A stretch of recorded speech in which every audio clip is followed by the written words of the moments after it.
we're coming to, last, second to last lecture. I want to talk about a couple of things.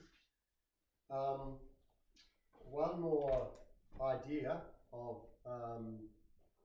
emptiness, but before I do so, I want to talk about some of the potential experiences that might come as a result of meditating on insight. And we've talked about quite a few already. One of the interesting things is a fading of perception. So as you don't worry about things as much as you used to, they actually fade from perception. Now, I think a good example of this is, we talked about it before, noise and silence.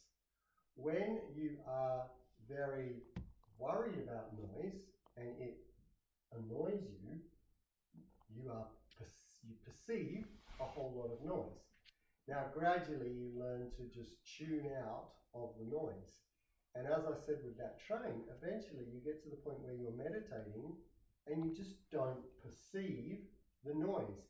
It's as if the part of your brain which listens to noise has got the message, and it says, well, it seems like this Peter guy's not interested in noise anymore, so I won't submit the information to the conscious mind anymore.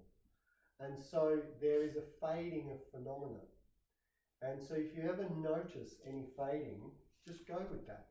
It's actually a sort of a physical fading. You can stare into blankness, and it's almost as if the world starts to fade out of it. Of course, at any moment you can just go and you can see again, but for a time, the mind or the part of the brain which is looking at visual perception just sort of goes, well, I'm not going to send, I'm only going to send 20% of the stuff to the main part of the mind, and the rest just fades out of perception.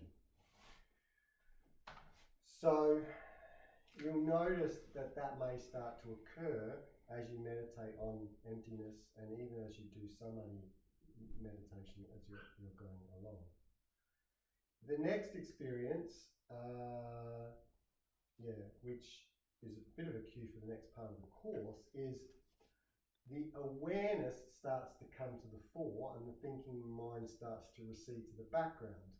So we start to have this swap which goes on where you seem to be aware of everything, but you're thinking of nothing. And that's when you start to think that everything is awareness. So there's this tendency to feel that everything is becoming awareness and oneness as well. So you become the kangaroo or whatever. Another thing is, I sort of hinted at it before, especially if you've got your eyes closed, it's like a sense of nothingness or darkness or spaciousness, and then like a sound will just appear and disappear in the night sky. Because the mind doesn't make a story out of it, it's not going, oh, that's the kettle beginning to boil. Oh, I guess someone's making a cup of tea. And it's like the kettle then becomes this extended story. But when you're not worried about it, it's like, and it's like it never existed before you heard it. And as soon as the sound is gone, it doesn't exist anymore. Yeah. So it's the thing in the book or somewhere else I read, I can't remember now. It's like fireworks in the night sky, and gone. So this sense of things just appearing and disappearing into nothingness can be another experience that you might have as you deepen into insight. If you meditate particularly on causes and conditions, we start to sort of experience stuff as causes and conditions. So when I look at rain, or even when I look at a bottle, it's almost as if you see that it's made up of an infinite web of causes and conditions. So there's this sense that you're swimming in things that are just gathering and dispersing by lots of causes and conditions. Yeah. I quite like the idea of energy too. Is where we start to see everything as people say they start to see everything as light and energy. So there's a lack of solidity of everything around, and everything becomes just light. That's like when you pick up people's energy, like... That's more feeling, like visually seeing it. Yeah, this is more perceptual. So perceptually actually seeing stuff as light. You can do it, everyone can do it. You just got to be aware of it, like try to do it. So you're sort of, I can't say. No, it's not. Maybe you can, sorry. No, that's fine. I can Don't you think that when you see somebody who's a bit flat or sick, you can it just comes to you, like you look and go, oh. Yeah, well, and when people look great, you go, wow, you look great. Yeah, like, that's true. That's a bit different to what I'm talking about. But it's awareness, isn't it? Yeah, it's a strengthening of awareness and perception. Are you saying you have to do? Are you saying it has to be part of insight too? No, I mean, like when you do NLP, if you do a lot of NLP, you learn to have what we call sensory acuity. And sensory acuity. Acuity means sensitive of, like a heightened sense of awareness. And so you sometimes you will start to pick up on what a person's problem is, and you don't know how you got there. And what people will say is that there are unconscious cues that people are giving, that they're ill or that they're worried or that they're thinking about a loved one or whatever, and our unconscious mind will pick up on those cues and we'll actually see it, and we say, oh, I must have had a sixth sense.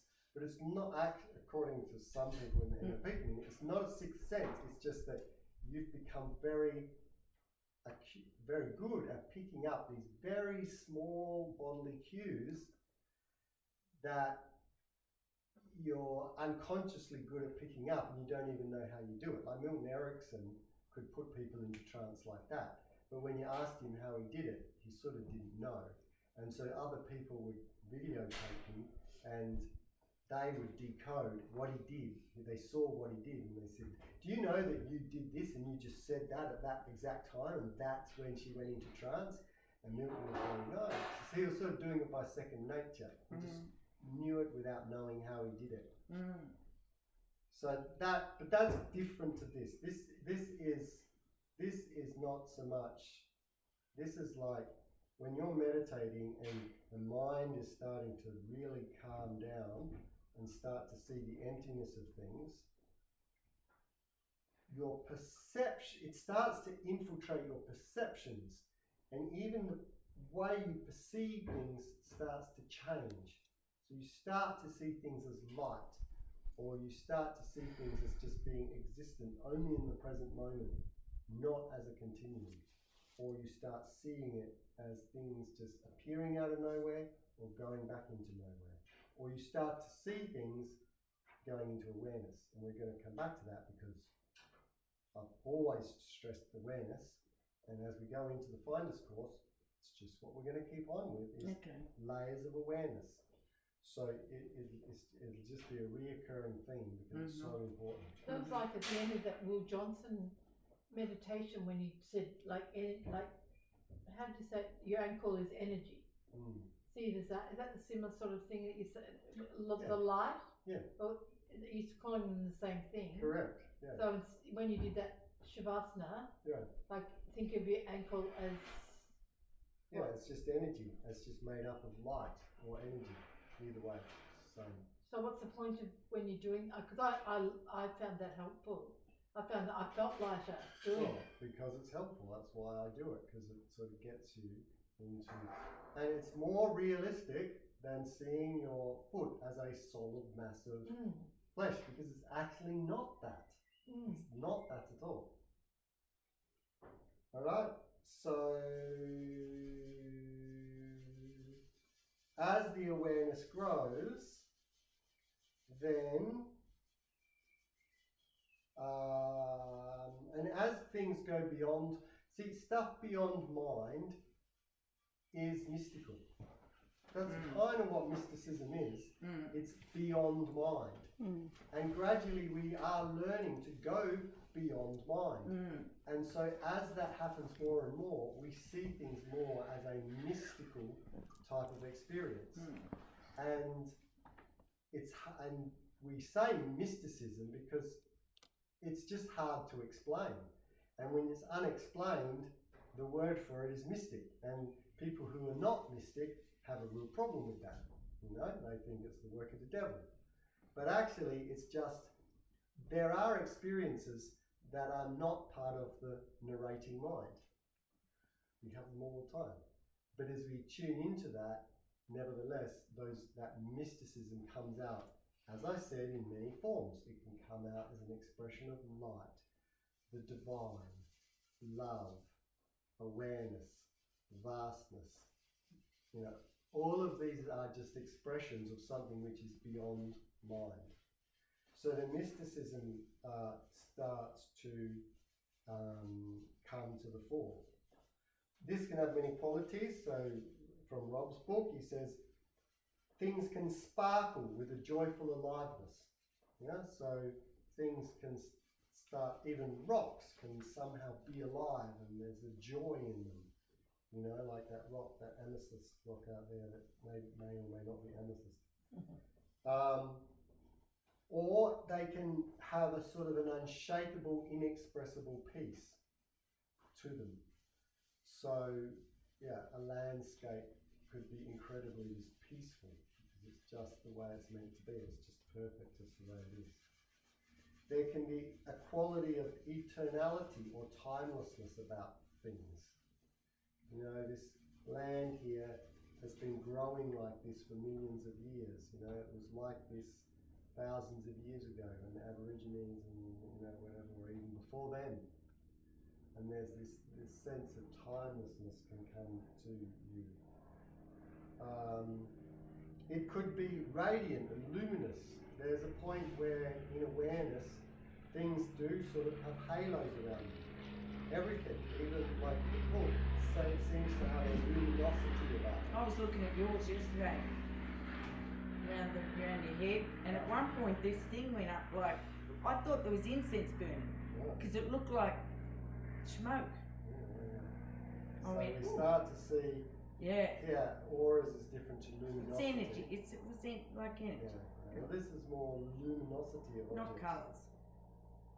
You know, or other than you know, luminosity, everything could be just dark and infinite, like this deep darkness that is peaceful, really peaceful and infinite in nature.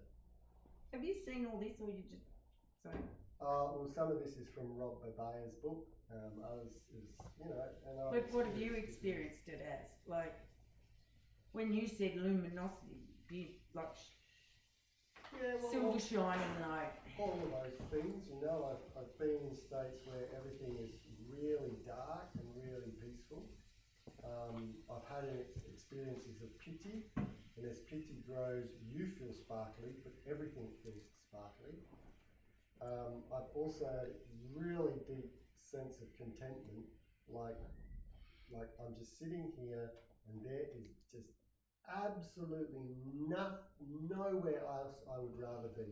Like, just sitting here is the most perfect thing that I could be doing right now. So real contentment, real like, this is just how it's meant to be type of thing. So all these experiences can come, and be aware of them and allow yourself to sort of sink into them. But what about when you're walking around in your day life? Do you believe that then it can carry on into your day life? Yeah. That's what I like. I like that stuff. So the final is a sense of sacredness or holiness. And overarching, there's this sense of oneness as well, inseparability of yourself and outside phenomena. So those are some experiences that can happen as you deepen into darkness.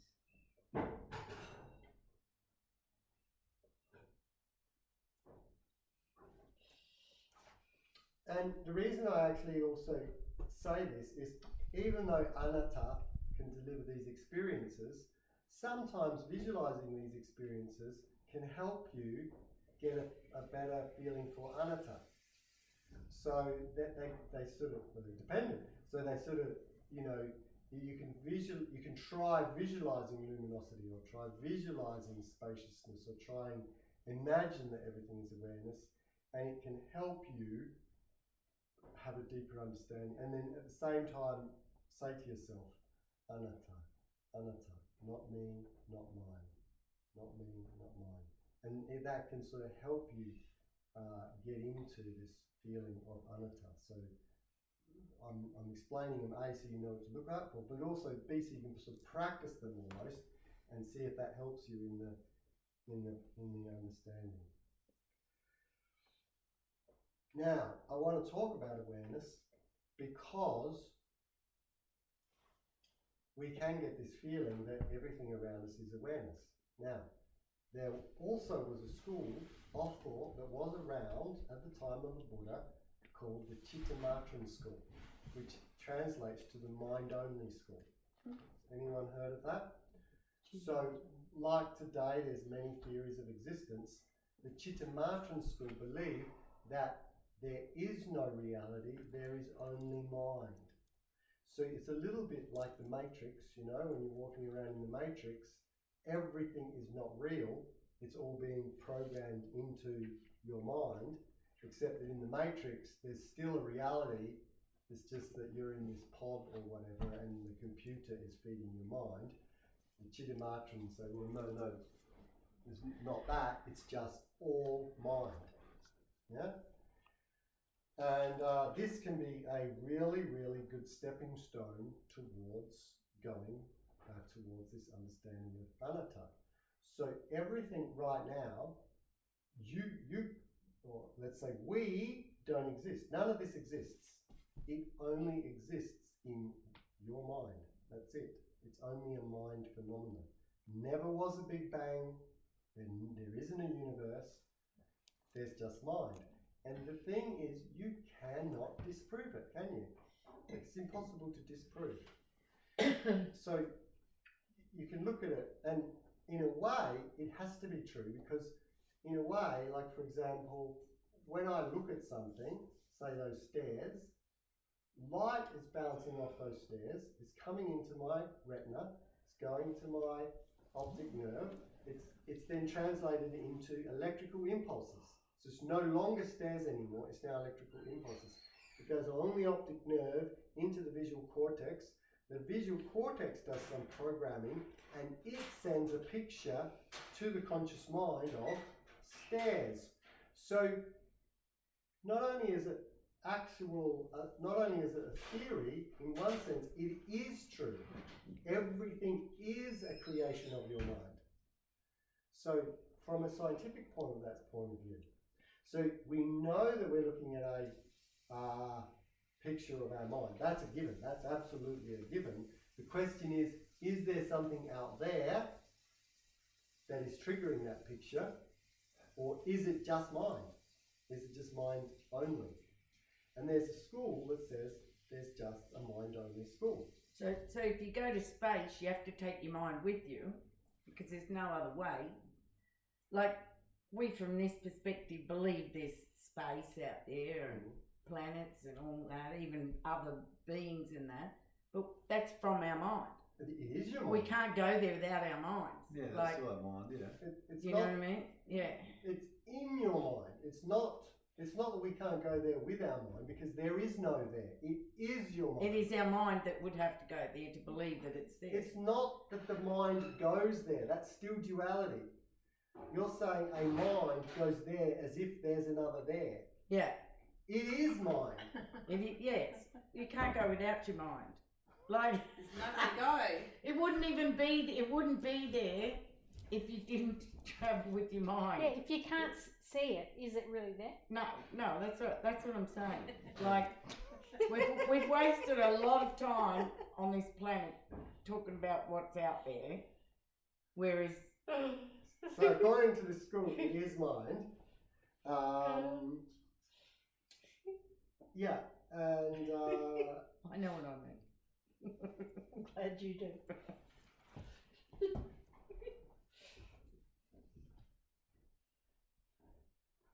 so yeah, so this Chittamatan school is a really good way to think about it.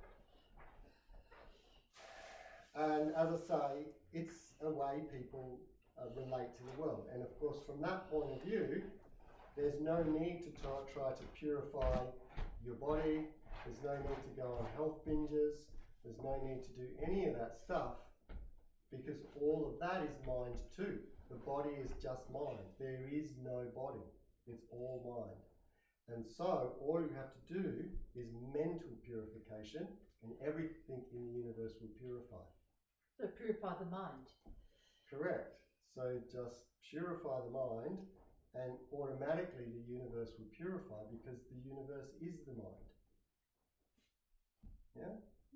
So that's one way to look at it. Right? So that's the Chittamatan point of view.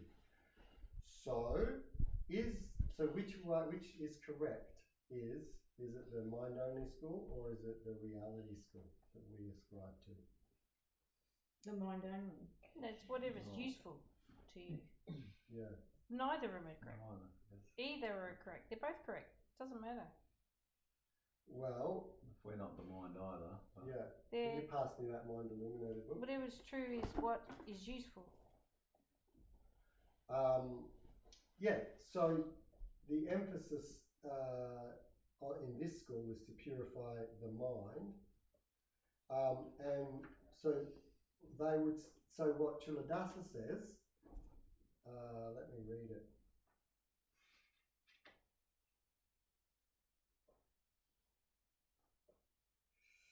He says, historically, the prevailing view in cultures throughout the world has been dualism. The idea that matter is one thing and the mind is another. However, close examination renders this view untenable. As a result, two reductionist interpretations have existed side by side with dualistic views, each eliminating one side or the other of dualism. Materialistic reductionism asserts there is only matter, and the mind is at best an emergent property of highly organized matter. So there's no such thing as mind, it's just the neurons are organized in such a way that it appears like we have a mind. Most of us would sort of ascribe to that. A modern neuroscientist and modern neuroscience is believed by many to support this view. So modern neuroscience tracks the chemicals and shows how mind is an emergent quality of the neurons. On the other hand, meditation and other spiritual practices often make it clear that our subjectivity, experienced reality, is mind created. So in meditation you get this sense that everything is mind created. Exactly the realization I had in my teens. So Chuladasa had that in his teens, that everything is mind created. Although I arrived at it from a different route. This realization often draws people to some form of idealism. The other reductionist interpretation, which asserts that there is only mind and that matter is an illusion, a mere projection of the mind to account for experience. For them, science is irrelevant to any search for ultimate truth. Obviously, I'm not one of those either, he says. So, if you have deep meditation experiences, you will have an experience that everything is mind. And the conclusion that you'll grasp to is that there is only mind, and therefore matter doesn't matter. You know, there is no reality. So these are the two dualistic views. So I am this is Chunadasa, a non-dualist. Primarily as a result of meditation experiences, but supported by rational analysis as well, I hold strongly to this fourth alternate view. There is only one kind of stuff. This is really interesting. There is only one kind of stuff. And both mind and matter are mere appearances. When looked at from the outside, this stuff appears as matter and as such has been the object of scientific investigation. But when examined from the inside, this exact same stuff appears as mind. Non-duality, as realized through direct experience in meditation, completely resolves this dilemma. Both implications, and it goes on and it's quite interesting if you want to read it. But he says there's one kind of stuff and it's neither matter nor mind, but when looked from the inside, it appears as mind, and when looked at it from the outside, it appears as matter. Yeah. It's just a little bit, like that scientific discovery that light can appear as a wave or a particle, depending on how you look at it. So the Chittamatrin view is a really great view to hold, and then you come back to being a non-dualist, which holds both views. But again, that holding of both views cannot be supported by the rational mind, because the rational mind cannot grasp both one and the other, and neither and all at the same time. Does that make sense? So I think this dualism is the dualism of all dualisms, is this ability to start to grasp matter and mind as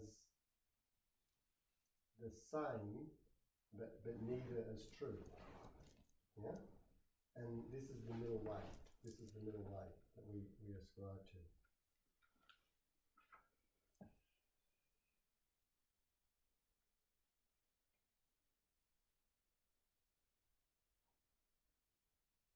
And so the practice is to try to alternate with both of these views.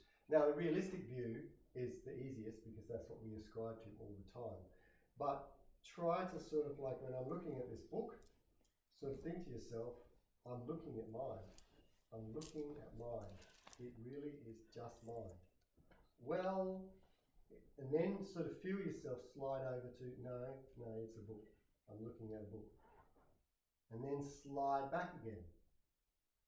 No, actually it's mind. Slide back again. No, it's a real object, it's a book.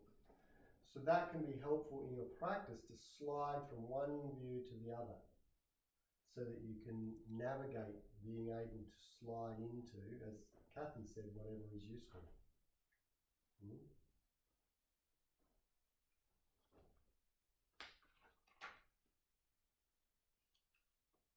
Any questions on the Chittamatrin view?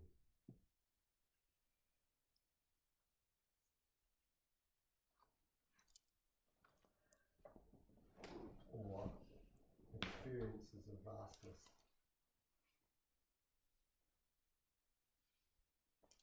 All right, we'll pause the video there. And I've got one lecture left, but we haven't got Denise anymore. We've got yoga. Who wants to do a bit of yoga?